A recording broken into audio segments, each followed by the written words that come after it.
The difference between the Invader 2000 and your other bog standard security systems is that you've got the facility to record and personalise your alarm. Right, she's ready.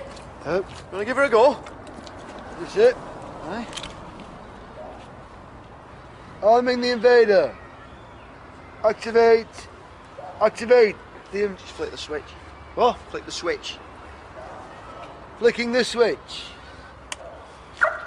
You know, nice enough there. See, it is now alarmed, and any exterior force will trigger it.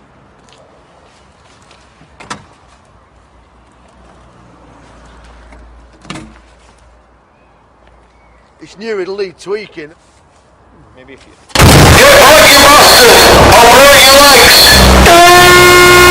That's me! That's my voice! Shit off! The price of my voice!